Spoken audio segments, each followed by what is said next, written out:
Let me ask you a question. Do you remember the MP3 player wars between Microsoft and Apple? How Zune was competing against Apple's iPod? Only one product got adopted and the other one died. Why was that? Was it the engineering? Was it the product design? Or was it something else? iPod had the better intuitive design. It was sleeker. We all know the Apple winning formula. That was on full display for the masses for the very first time. That's exactly the ethos of this next founder that I'm talking to. His name is Shak, not the NBA superstar, but equally impressive CEO of Hello Robo. They're a design agency. They make intuitive interfaces for robotics companies, and they ensure that your robot is useful. It is safe. It is taking human behavior, psychology, preferences as requirements to allow your robot to perform the best job it was intended to do. We get into the details of what makes a great, safe design, what the future of robotics holds. It was an amazing conversation, and Shak is an amazing human being, and they make the best merchandise in the business, and we had a lot of fun. Come join me to learn about the human side of robotics on this episode of Robot Builders Club. I'm your host, Ali Afzal. Let's dive in. Okay, Shak, what a pleasure and honor to have you finally on Robot Builders Club. Before we jump in,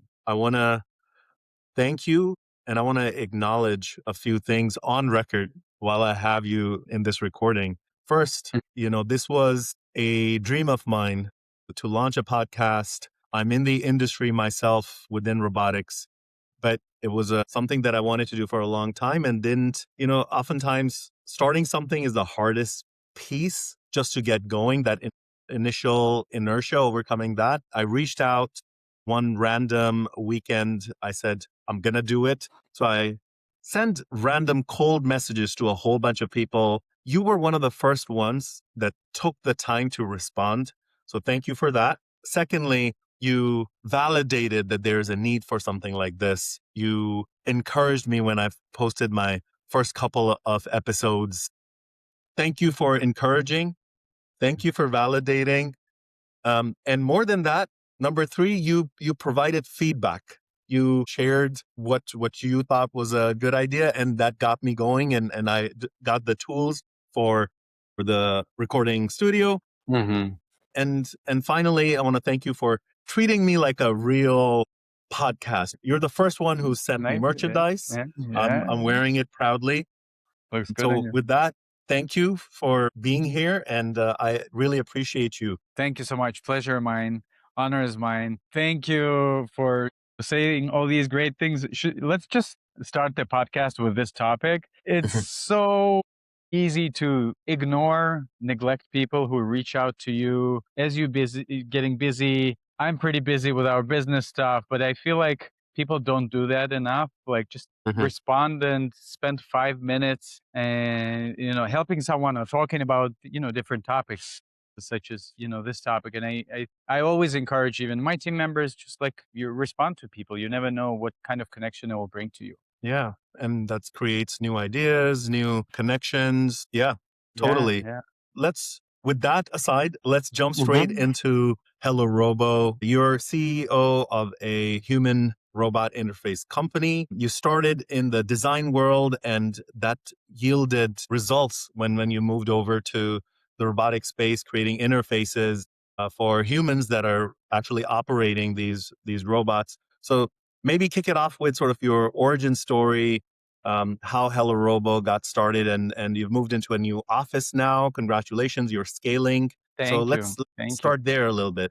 Yeah. Let's kind of go back in time a little bit. I built my career in design. I started with advertising, marketing design, and then tried motion design. And as my career was growing, I was founding myself more in UX design, or sometimes people call it digital product design world, simply because that particular practice had more evident exercises of solving business problems, but also doing it aesthetically and beautifully too, right? So there is sort of business aspect. Sometimes we call it the science aspect of this craft, and then there's aesthetical aspect. A lot of times in marketing design or like brand design, there is more aesthetic kind of Yeah. side of it rather than business side. And I think it was year 2020, 1 month into COVID, people go crazy. My company at the time, it was called Fair. It was a car startup.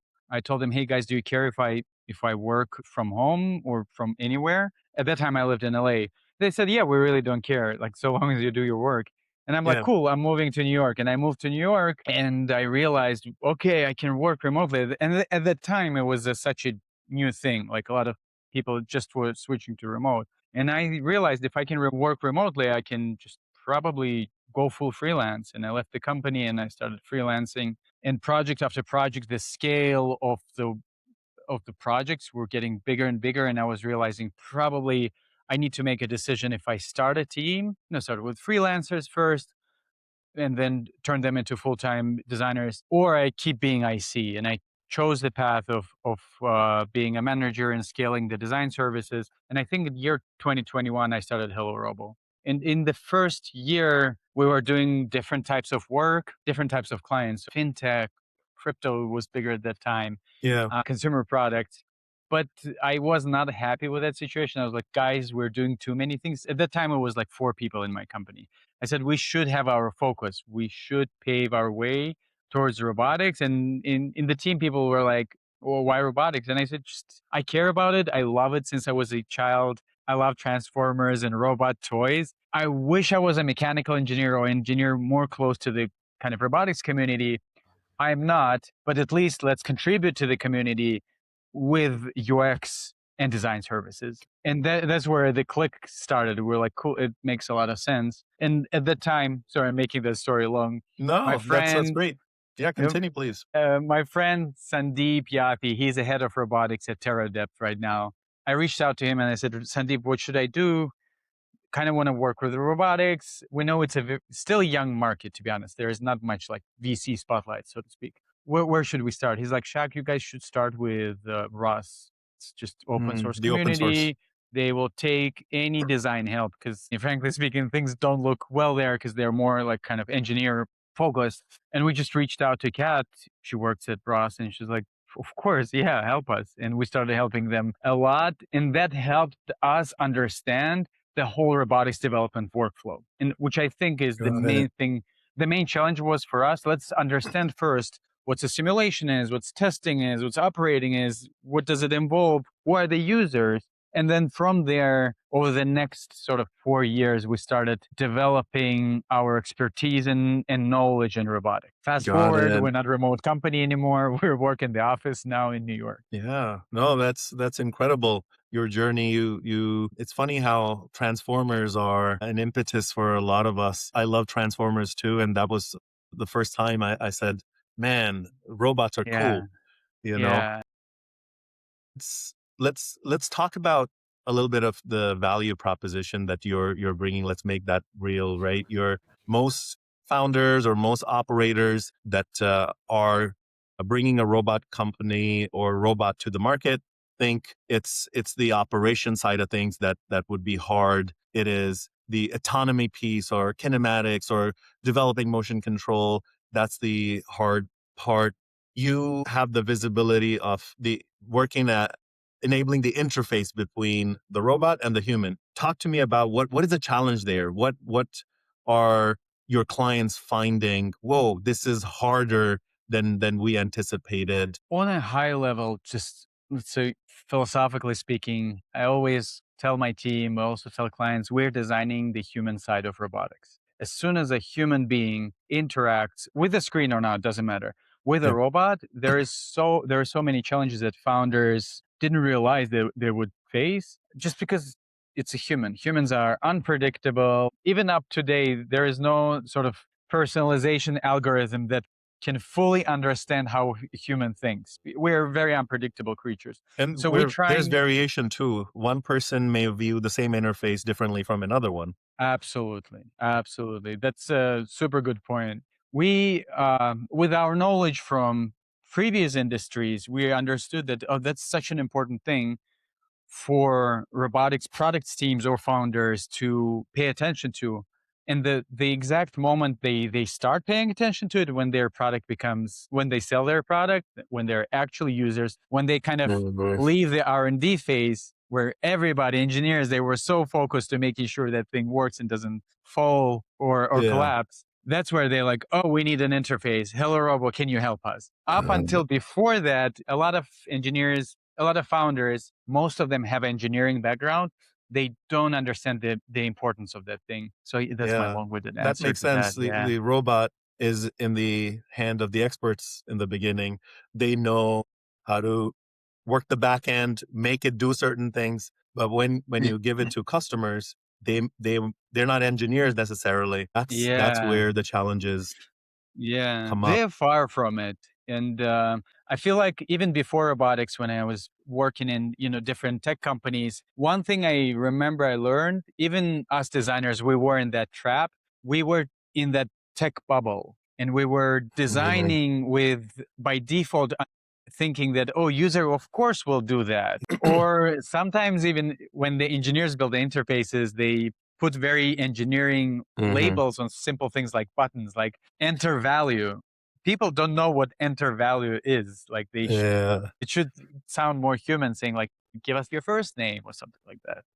Would you say that Apple was an inspiration for you in that way that they changed the Yeah, paradigm in I terms of think so. interfaces? Yeah, I think there are a few companies who prioritize, because sometimes people call it user needs, some companies call it customer needs. It's all the same thing. They have enough of empathy to prioritize what a human needs, and they really democratized it, like, I don't know, 20 years ago, and a lot of people and companies started paying attention to that part. So Yeah. let's that's an interesting point for a robot manufacturer. At what point should they make that decision between building it themselves, meaning building the interface, versus working with you guys? When do you think a robot startup, let's say, should build its own interface, and when do you think that is a mistake? There are so many different answers to this question. I don't know. There is no perfect answer. Maybe I'll give you a few versions of that Sure. answer from my perspective. The quickest and easiest answer would be, as soon as you sell your interface, your software, it's part of your Mhm. robot Offering. experience, you should Mhm. pay attention to that because it is your product. Making operators, let's say, I don't know, in construction, for example, frustrated and they not getting their job done, or day to day they not improving their job while using a robot autonomy, maybe it's a terrible product you're selling them. So that's why when a lot of founders come to us and say, hey, we're not sure if we need it or not, one of the questions we say, hey, are actual people using it, and are you charging them money for it? If yes, then I prescribe them and say, you guys need to pay attention to that. It's your product. A more philosophical answer to this question, it really depends of what kind of organization you run, what kind of founder you are. There are organizations who are engineering driven. They Mhm. prioritize that more over user experience. And I think it's fine. I feel like our team, when we jump into a new call with a robotics company, we can't convince them of the importance of design because they run the entire organization with a focus on engineering. And I think it's totally fine. There are other companies who run their focus on sales. They're like, just Right. let's do go to market, and good for them. And it's all subjective. Yeah. Historically, what we see where a click is with Bedrock Robotics, Cosmic Robotics, one of our clients, both of the founders and leadership, they really emphasize, sorry, the meaning of interface and user experience, and that's why we didn't even need to convince them. They're like, cool, we know what we want, let's work. That makes a lot of sense. Even while you're where you laid that out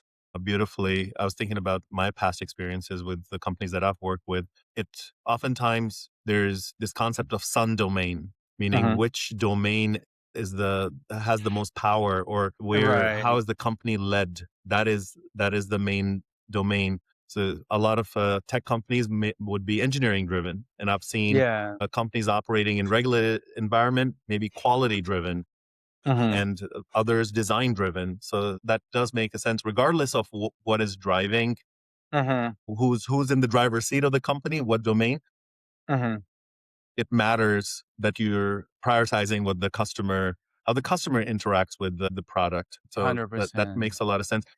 What do you Yeah. think the first time founders, talking about them, what do they get wrong oftentimes when it comes to interfaces? So a lot of times when we talk with the folks in the community, we talk about interface as almost like a result. It's a tangible thing that it has buttons and transitions and like maybe there's digital twin, but that's sort of the tip of the iceberg. The real work and the real complexity for our company is all the work that goes before that. And a lot of time need to pass before AI will replace that work, which is, can I talk with your user? Can I identify, is this the right user we're building this thing for?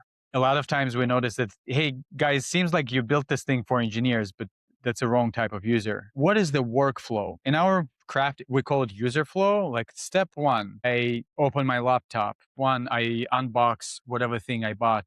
It's a robot. Yeah. Step two, what do I do? Step three, and all these steps are the most important thing. And if they're figuring out the user, his or her needs and the user flow, if that's done wrongly, then I think it's hard to backtrack and say, oh, guys, I feel like we're building for the wrong type of user. It's actually a 55-year-old construction operator who Yeah. has bad vision and cusses a lot and drinks beer at 6 p.m. We should be building for that person rather than software or hardware engineer. And the interface itself is just it's the result of these steps. No, that makes total sense. You're starting a hardware driven, oftentimes, product. You you're not going to necessarily see the needs of the end customer as it interfaces. So the engineers oftentimes will have those blinders on. And Hmm. that's where the offering that you're providing becomes Hmm. that much more important because you have the benefit of seeing Hmm. multiple companies struggle with the same problem of Hmm. and then the background coming from a UX perspective, it's Hmm. a powerful background to have to enable that interface Yeah. for the human at the end. So Yeah. that makes a lot of sense. But when let's talk I was about gonna yeah, I was please, gonna yeah. add one important thing. We think it is related to product design, but even if teams don't invest in design, they should be doing that.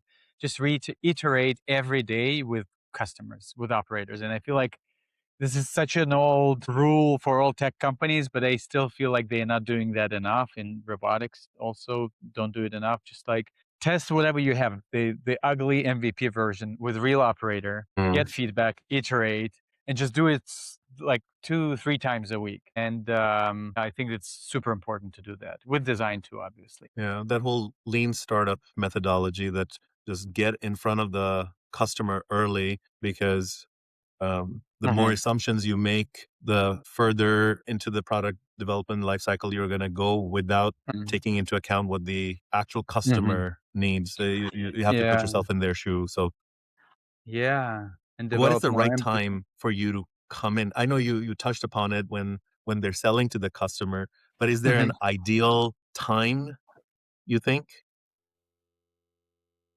It is again subjective to different processes of different design teams or agencies. In our agency is literally week one. As soon as we start working with someone, we're like, guys, put us in touch with at least 3 users of your product. And as soon as we do that, on the week like 3 or 4, we put a sort of rough version of an interface. We're like, guys, this is enough for us to go on field and test. One of the things during the kind of earlier projects we learned, obviously we design things very beautifully, make sure there is aesthetical aspect, subtlety in colors. And one of our design decisions for one of the products was just the disengage button that's everybody needs in their interface. And it was pretty subtle. Like it easy to see it during the sunny days, especially because there are a lot of operators out there who work not in the office like us, but like in the field. And they will just, as we're listening and watching them test the product, they're like, how the hell do I stop it? And we're like, well, there is a button. You should press it there. He's like, I can't see it. And he's yelling, and the button was big. And we're like, quickly realized we can't design in isolation. We should just put it out Yeah. there, learn, and make changes based on. Got it. It's you have to account for all of these different non-tangible things, whether the operator is going to be confused, whether the operator Mhm, is going to mistrust the new robot that's being deployed, mhm, and whether they're going to understand mhm, the interface. It's all, or whether they're going to able to see what kind of environment plays Hmm. a role in it. So it's all Yeah, of very these much. non-tangible things. Um, I'm I'm I'm assuming that you're getting requirements for when you're building. Yeah, yeah. Great product teams provide a lot of requirements for the product. Sometimes they don't provide, but we already have enough of expertise to understand what are those requirements and limitations. Got it. Yeah, Well, but thank yeah, you that for makes sense. setting the stage for what services you provide, what your process is. Let's move into maybe a little bit about some of these real lessons that you guys have learned working with real customers at the different Mhm. deployments. What's the biggest mismatch of how companies think they will use the robot and how they actually use it? I want to maybe open up this question a bit more and maybe talk around the autonomy first. So many companies are trying Yeah. to solve the autonomy thing out there. I, it's a subjective opinion. I think that term autonomy is kind of over romanticized. There are a lot of steps before autonomy where maybe I let the machine work in autonomy, sorry, but I can keep my hand on pause or disengage Mm. button while I can also watch what's happening or what's about to happen in the current task flow. And I feel like, in my opinion, based on the founders who we talk with, they kind of underestimate these phases, like sort of manual autonomy or like pre-autonomy. I think maybe from real life example, a Tesla autopilot is a good example where you kind of let the car drive, but you still keep your hands on the steering wheel just in case Right. if something happens. And I think our team always pays attention a lot to this part of the flow where you give a machine a task, see how it performs. Maybe you observe metrics. Maybe there is a sort of timeline where you can put comments if you kind of notice, oh, the machine kind of jerked a little bit a couple of times. That's weird. Let me put a comment and save it so that my other team watches it. So these are the real things we think are important during the task completion, so to speak. So yeah, that's my long answer again. Autonomy is important, but there are so many steps before that, and we think even more important. Got Being it. able, yeah. So we designed a lot of features. We call them like sort of task timeline, where you can put some comments during the task timeline, sorry, and let other team members see operators. Digital twin is another big feature that we design a lot, but we also make sure it's functioning. One of the requests from users for one product was, I don't fully understand whether the machine is in autonomy or it's in manual mode or it's in faulted mode. Obviously, my eyes see that it moves in a certain way, but I'm not fully sure. And a lot of our decisions go towards building that confidence. Things are under control, operator. Got it. Especially early on in a deployment where you're unsure what you can trust, what you can't. Giving that trust to the end customer makes the deployment successful, right? Which is half the Yeah, battle there. yeah. I think maybe during this call we'll be mentioning a lot the two terms, trust and safety. Trust and safety. Like a lot of our decisions, sorry, are oriented towards these two topics. Indeed. Got it. So would it be fair to say you're selling trust? You're building trust and building a sense of safety for the end customer. That is your main value Yeah, if proposition. you drill down all the way to the emotions of the user, is how can I make you feel like you're trusting the system, the interface, and the machine? How can I make you feel safe in your actions? And again, before designing an interface, one of a $1 million questions we ask operators is, when you start a task, when you start your even working day, what are you scared of most of all? And a Mm, lot of engineers don't even think in emotions like that, but we think that the real value is in the answer to this yeah, question. Well, I'm scared if something bad will happen and I'll be in charge of it because this is a new thing for me to use. I'm scared if someone will be injured if the arm will move in the wrong way. And I'm scared if the arm won't, I don't know, generate alert sound if someone is in the proximity while it's in autonomy. So yeah. got it. And expanding on that enabling human side of robotics, what would you say from your experience of working with robotics companies? What is something that founders and creator of robots obsessing over that the end customer doesn't really care about? Autonomy. It's Okay. 100% autonomy. Uh, Customer, believe it or not, doesn't care about autonomy. Autonomy is a means of making operators' job better, yeah. faster, efficient, successful. All they care about is, I mean, one thing I need to mention also, a lot of people we talked with on the user side, they're fascinated about this new technology. They're like, cool, I'm happy to use it. But Yeah. then they don't overemphasize the autonomy thing. That's more on the founder side. That's more on the builder side, which I think we're builders too. We think, yes, Yeah. it's cool, but at the end of the day, it's not Got it. important for users. So And now let's flip the question. What is something that the operators and the end customers desperately want from the system, but it is typically not being given to them, whether that's information or a capability that founders uh, overthink. this I'm gonna answer in kind of in a high level mode to this question, Mhm. and I think that answer also relates to a lot of AI tools out there, which is the reasoning, the why is this happening? For Mm, example, if my machine faulted 50 more times today, I mean, a lot of them, obviously there are a lot of cool presentations and videos, but machines, they do fault a lot in any yeah, robotics company, right? of course. But Yeah. but today it faulted 50 more times than yesterday. Any operator will say, why is it like that? Can you in the system give me a reasoning information to, well, because I don't know, you work today was way more sunnier. I'm making things up, but like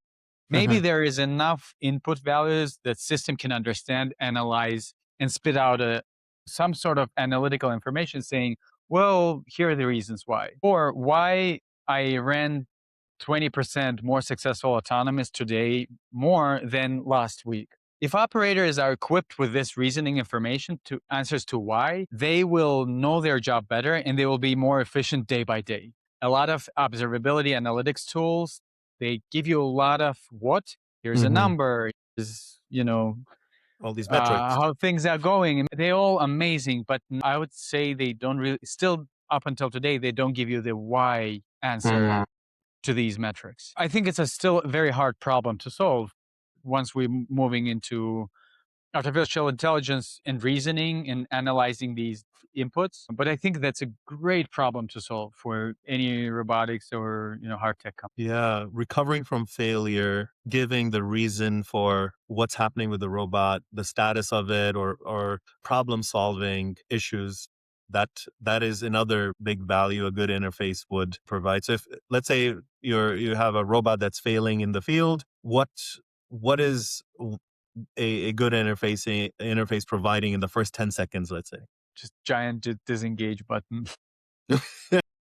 Seriously. And I know we talk a lot about interfaces as screens, and that's maybe kind of our habit in which we can find in, but the Yeah. interface doesn't need to be on the screen, Yeah. which if it's a physical button, I mean, obviously a lot of companies have that, Mhm. but if it's some sort of ability, let's call the interface ability for to do something successfully, that's more important. And I think if something goes wrong, hey, stop, and maybe even record with voice saying, hey, well, I stopped because I was unsure if this is working properly or not. I was unsure if there is I don't know, cat running by the machine.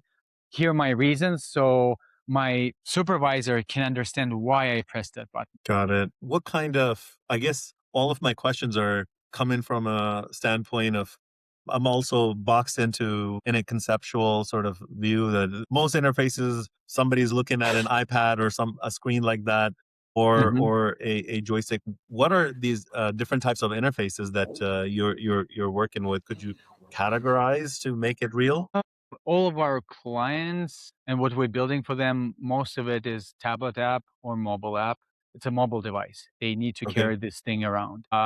Couple of them are on machine interface, but all of them are touch interfaces, so to speak. I train my team, but also philosophically, we talk about this every day. We push ourselves towards maybe there's alternative ways of interacting with a machine. I mean, with your company, obviously, there are a lot of teams who are exploring haptic intelligence Yeah. or if there is augmented reality interface that can help surgeons or dentists or people, I don't know, maybe diffusing a bomb, that that is, let's say, the interface helps you with teleoperation, that could be amazing and very fascinating thing for us to design too. But we haven't done it yet. And obviously, there is also voice interaction, which is a strong interface, but we Yeah. personally believe it should be a combination of voice with some visual cues. Even if it's a humanoid in front of you and it has a visor, Yeah. maybe there is some visual output in the visor that helps me think it's safe. This robot is thinking right now. So I'm not like staring at this dark visor and I'm like,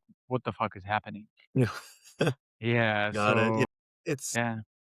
the interesting you mentioning the conversational interface. I spoke to Lone. She's a founder who's trying to bring for commercial robotics just natural language, being able to democratize that interface where you don't need special programmers or special a specialist in a particular language Mhm. to be able Mhm. to operate a robot, but just use natural language, process it, and give that as an Yeah. interface. And increasingly, do you see if we're going to be potentially talking? I think that makes more sense for in a consumer setting, but in conversation, would that become commonplace for more Yeah. commercial and retail and industrial applications? I don't want to sound like I'm an expert in this thing because we're still figuring things out, right? We're changing even the way we want to work in Yeah, design or in coding. and industry is shifting. Yeah, of You know, course, where it's a it's moving target. shifting. Yeah. My personal opinion, it must be a combination of both. You can't solely Mm, rely on voice. We yeah, are visual human beings. As an example, if I say a joke, you will smile. yeah, That's a visual cue for me that you're sort of validate what I yeah. did, right? Even though you didn't produce any sound. I mean, you can Mm, laugh how this. So I still think that we can't solely rely on sounds. Another example, if you work in a warehouse, a factory, that's a really loud environment, and it will be loud for the next 50 years. I assure you. right.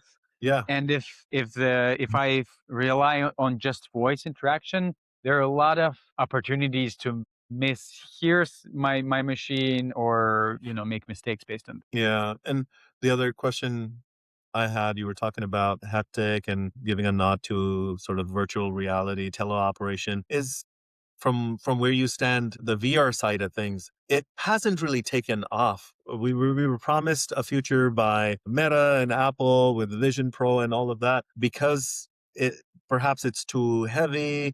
I tried to use it personally and maybe I'm getting old. It made me Mhm. a little dizzy, Yeah. like for long-term use. There's so much promise because you have so much real estate, you can be teleported into a different environment Mhm. and you can do all of these things. What is your perspective on that technology? It will come back for sure. I think there is A, it's expensive. B, it's clunky. C, it makes you feel weird, look weird. Yeah, If you have a really beautiful haircut, it's gonna mess up your haircut, and we don't want that. yeah, And culturally, still at that time, when was like 5, 6 years ago, with that wave, we weren't ready, but I feel like it will come back as soon as maybe a good comparison would be with ChatGPT. ChatGPT 1, 2, 3, it was there, but mm, we weren't using it. We're like, that thing is stupid and not really working.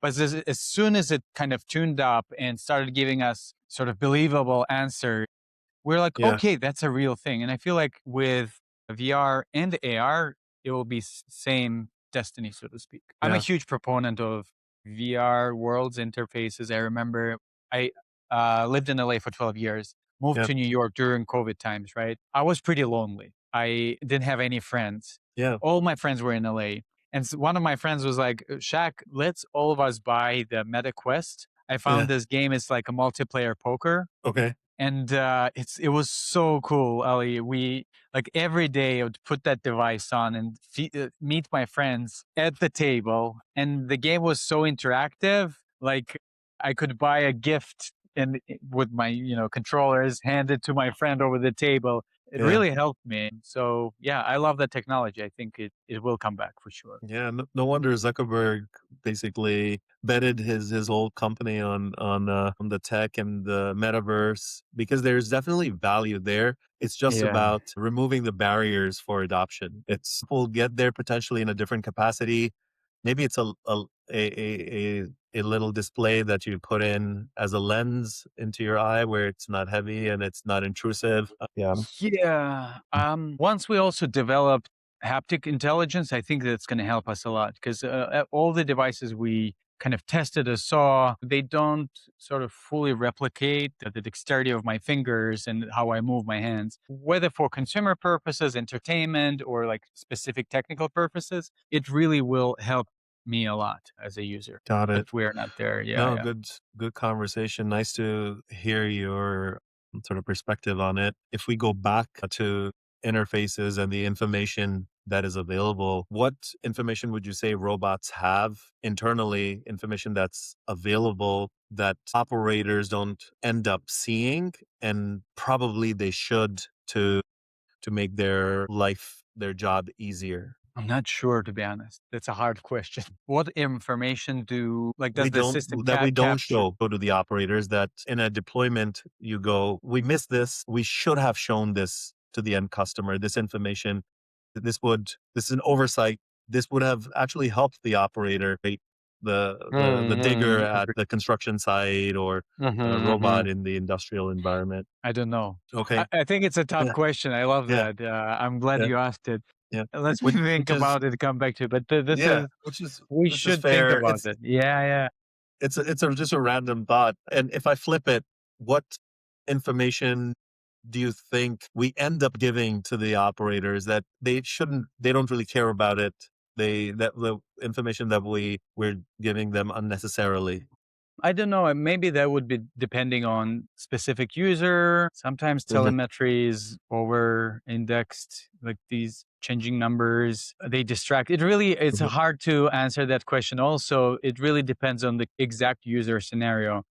Right. Maybe at some point of my workflow, I do want to see these numbers, but Mhm, maybe before then, I'm not interested. What a lot of engineering teams tend to do, they tend to uh, surface all the numbers, all the information right away at any given time. But what we're trying to teach them and say, well, depending on the step of the user, certain things can be hidden just to sort of reduce the cognitive mm, load on their end. But again, this is sort of abstract answer. I feel like I'm right. giving Depends you. on the deployment, and it's very dependent Yeah, on the type of robot customer use yeah, case. yeah. Then let's make it more about how do you decide in when you're interacting with a customer? What's your process for figuring out what to hide and what to reveal in the interface? So, as I mentioned at the beginning of engagement, we have more psychological interviews with users where we ask things about their emotions, what they're scared of,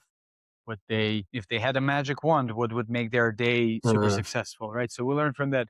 But then as soon as we have any first versions of the interface, we put it out there, test with users, and we ask, because we by that time we already know their workflow. And then we say, at this time, now that you're using the interface, you're in this screen, what do you think you're missing? And then mm, the operator will say, well, I think it would be cool to have more space for my notes. I think that's really important in this step. And then we ask opposite question, what do you think you absolutely don't need here? And we get certain answers, and then we kind of reach the statistical significance where, let's say, four or more operators gave us similar types of answers. We're like, okay, that's a validation for us to remove certain UI elements or data pieces from this given step, so on and so forth. got it. Yeah, that makes a lot of sense. And when you're deploying for the actual customers from the experiences that your company has had, what ends up being the bottleneck? Is it the training of bottleneck to adoption? Is it the training of the operator that's looking at the interface, the device? Is it the deployment speed? Is it the trust? What is the first thing that becomes a bottleneck? Ali, I feel like I'm deflecting your questions. I'm like, you're asking a question that maybe begs a specific answer, and I'm gonna say it's a difficult answer because it has many sides. One of them is habits, especially if you're 40 plus, 50 plus year old operator user. You have a lot of habits. And let's say an example is you tell them, well, if something happens, can you comment on this thing in the interface and send it to the team so we document it, and later on in the analytics we understand why.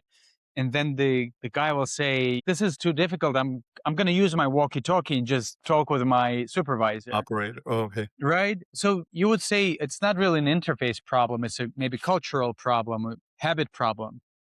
Mm, Another reason to this answer would be, yeah, maybe the interface is too complex and it's trying to do too many things and they feel frustrated. Sorry. And mhm. because of that, and that becomes a bottleneck in its own. So there are kind of multiple ingredients to this answer. Yeah. And I Yeah. guess it all boils down to, as you had mentioned earlier, safety. Uh, You're enabling at the end of the day trust and safety yeah. without using the word safety and without using the word Yeah. trust. Tell me what scares you most about a poorly designed robot interface. Knock on wood, didn't happen with us, but Mhm, if there is any injury or something that could have been prevented with an mhm. interface, I think my team and I personally will take the guilt and say we fucked up.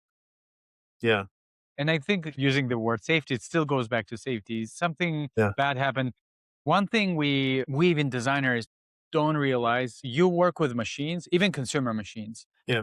Unfortunately, I'm going to sound very pessimistic. Bad things will happen. Our team just bought Ricci Mini from Pollen Robotics. We assembled it and we started kind of tinkering with it, trying to, upload different apps into it. I think we did, I don't remember, we did some mistakes with it and it does a lot of jerk moves. And sometimes it just moves in a very, very scary way. I Mhm. mean, if it's a bigger robot and it's a humanoid robot at home will do something like that, which unfortunately I assure you will do it. I think injuries or some bad things will happen. As a society, I feel like not as a sorry tech bubble, we need to account for Mhm. that and be prepared for that. Yeah, it's a serious topic. Yeah, absolutely. If a robotics founder could invest in one interface capability early, what would it be and why? Earlier in their product development. I think I'm gonna repeat myself. Disengage Yeah. button, or yeah, the Yeah. hard stop. Like The really, it's super important. It goes back the to the days when we were younger, and my parents bought me a PC, and I think I don't remember the details, but somehow I went to the path of formatting the hard drive. Right, I don't I remember. I was a really young a kid, and I'm yeah, like, as soon as the formatting started, I'm like, okay, something is happening. when it And goes I like was in a panic. Yeah. And of course, what I did, I just unplugged it. And I feel like this is such an important thing for yeah. me to be able to do as a user. I think it's important. But maybe if we forget about interfaces, again, think about solving user problems. Mhm. I think my general advice to all the founders, especially engineering teams, they love trying to solve five problems, but they all half-ass solutions. And instead, Mm, why don't your machine solve one problem and do it really well? uh, And so maybe because of that, as a kind of chain reaction of solutions, the interface will be much simpler and lighter because it only needs to solve one problem. So that's a I'm feeling yeah, there's a parallel in your answer to what's happening with the humanoid trend, right? it Trying to does, make a yeah. general purpose machine that will do everything, but maybe it makes more sense for you to figure out the exact problem, exact use case in the industry and create a machine that solves for exactly that problem. I agree. Mhm, Yeah, our mhm. team did a research on how not just humanoids, but like how robots fit our homes. And we're going to release an article next week. And we, as part of that research, we interviewed a few founders, kind of gathered their opinions. Yeah.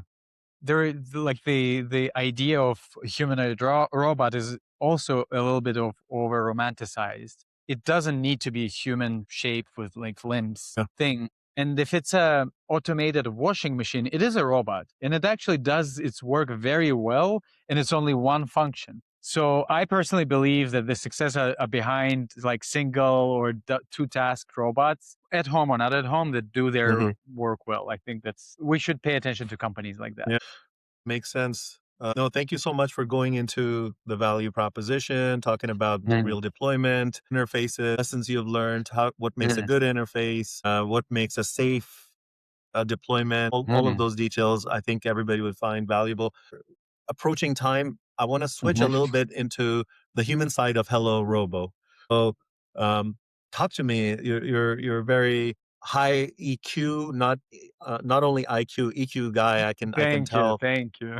you've been very good with building a team. Talk to me a little bit about how were you successful in scaling this in a very short period of time? What is your leadership philosophy? What made you successful and be where you are right now? Internally, I measure my success by the amount of people that are not running away from my company. It's so important for me.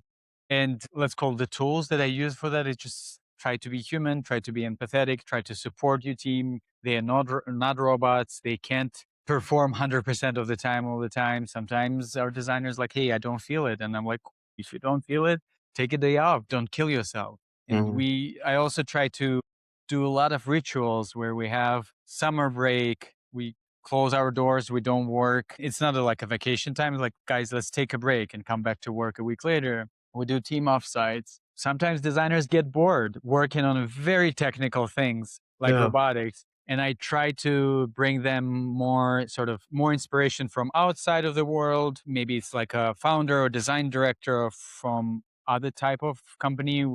He or she comes and shares their path with our design team and they stay inspired. I believe blindly that this will help me get to the next level of Hello Robo, next right. 2 levels or 3 levels. Just like stay human. Love Yeah. it. Love that answer. Love your approach on that. Wonderful. That's very inspiring. One question that then I have is, if somebody is starting a human robotic interface company today, like Hello Robo, let's say, having the perspective that you do now, what would you say to them from your lessons learned, do differently? What should they do to be successful? You should have done it earlier. Yeah, absolutely. I still believe that robotics community is still young-ish. Things are changing.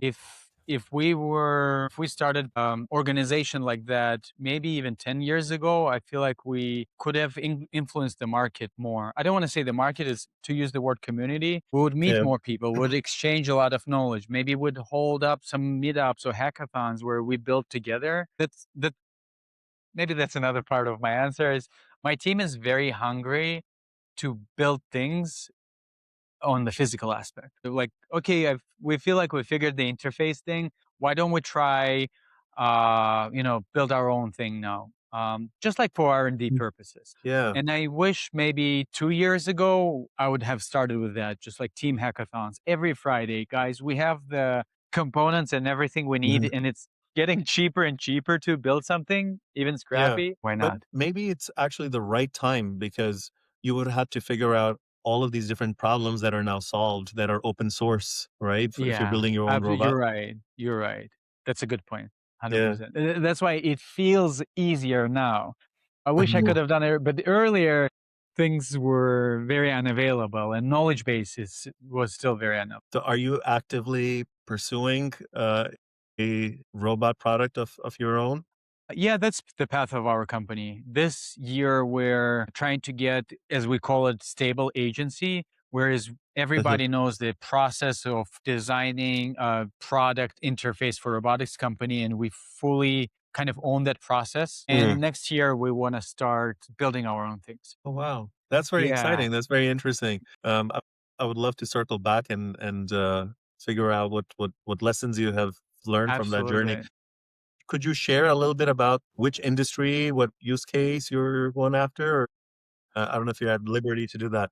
Yeah, yeah. Don't have specific answer. What we know for sure, I'm going to speak on behalf of my team, that it will be doing one or two things. It will be very human, so to speak, in terms of its behavior. It really could be a sphere, to be honest. Yeah. But if it shakes in certain way or moves in a certain way that makes you feel like, oh, that's so human, that's what we're after. And I feel like I want to bring back a small example from Bedrock Robotics. It was one of our earlier trips to the work site. And in the early versions of the model, it was, let's say, digging, scooping, dumping dirt in the dump truck. And then Yeah. when it was dumping dirt in the dump truck, it did this kind of very subtle micro moves like that, like shaking. And Uh, such a human small thing. Maybe they updated the model. It's not doing it anymore. right. And we noticed and we're like, guys, this is it makes you feel warm in a way, warm and human.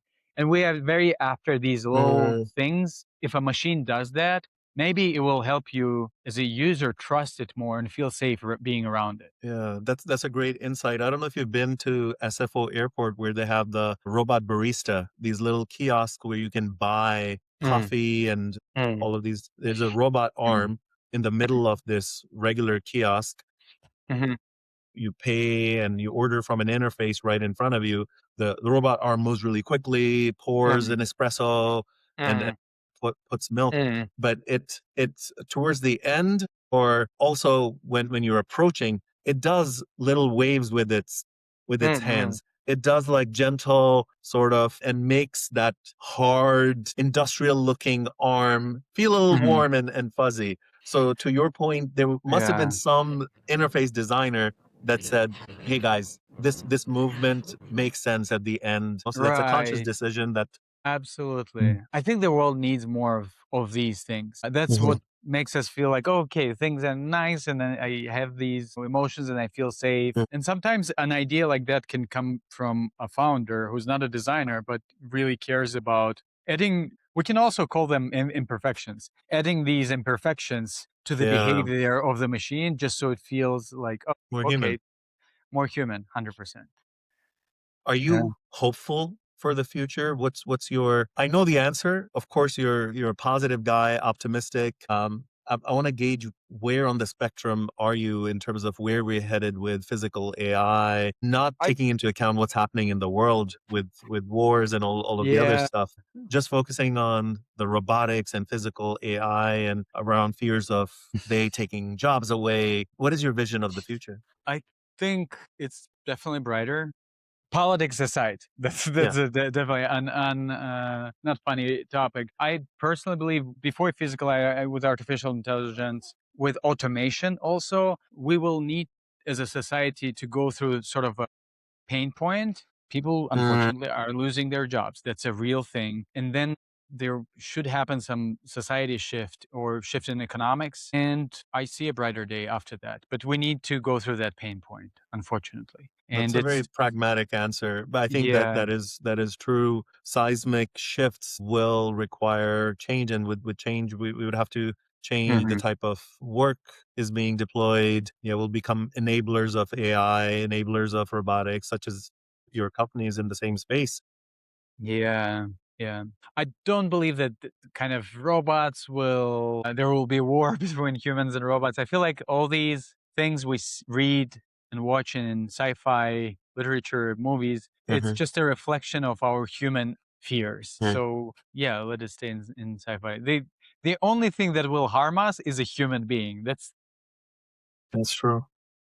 the ultimate truth. Yeah, we can see it as a tool for creation of democracy, tool for human empowerment, or negative Yeah, side of things. So yeah, it's us working towards a better future and using these as tools. Wonderful. 100%. No, Mhm. we're approaching time. Before I send you off, I wanna thank you and also there's been a tradition that's been established in the few episodes that I've done, which is go straight into the lightning round before we let a guest go. So I'm going to throw a whole bunch of questions at you really, really fast and get your Let me first drink coffee. reactions. Uh, yeah, get that caffeine and hydration. So let me throw a few questions at you and just say the first thing that comes to your mind. Okay, Ready. more autonomy or more visibility? Visibility. Perfect UI on a mediocre robot or mediocre UI on a great robot? I'm a perfectionist. Perfect UI on a great robot. Sorry. You want both things to be great. Fair. You can have it. Most overrated interface feature in robotics that has no value. That's just there. I don't know. That's a hard thing. The digital twin. Okay. Yeah. Most underrated interface feature. Commenting. Commenting. Commenting. If something happened, if I can put my comment on it and let everybody Mm, see on that. lessons learned. Yeah. One signal that tells you robot isn't ready for deployment. Rate of failures. If Mm. it's higher, if it's above than zero, to be honest, if we're talking about consumers. Best thing about New York City. People. Best thing about LA. Weather. Yeah, true. That's sunshine. Best thing about Silicon Valley. Action. obsession about what people are building, and that bubble The could be good bad and the side bad. too, but it's exactly, yeah, Mm. Okay, yeah. we'll leave it at that. One thing in your life that you want robot to help you with. Just doing things that I hate doing, to be honest. Dishes, cleaning, yeah, or cooking, yeah, Take the chores away. Yeah. yeah, 100%. Yeah, a lot of companies are working on that. One thing humans do better than robots, hands down. Oh, there are so many answers. I'll go with a safer answer: lying, Lying. deceit, of course. Yeah. Yeah, Yeah, that makes us human, the unsure motives that we all yeah, have. yeah, 100%. Yeah, that's a great answer. I've not heard that before. I've asked that question Okay, so far, so I've gotten all these different answers. Yeah, what that's have a you good one. heard, if I can ask you? A lot of founders froze. They said, "I can't think of anything that humans do better." And some of them talked about kindness, which is through the human side of things, right? Okay, yeah, that's good. I was gonna say making love, but I feel like it's a matter of time. That's that's fine. Nobody's gonna judge you. That's a great answer too. Reproduction, right? Robots have not figured that out yet. Last question: if you could ask Optimus Prime anything, what would it be? Oh, take me to your planet. Love it.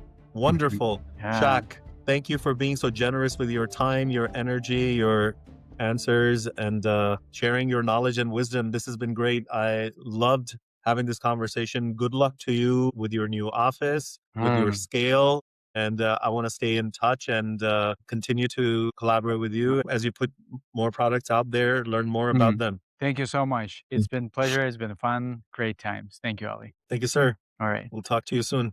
Cool. Cheers.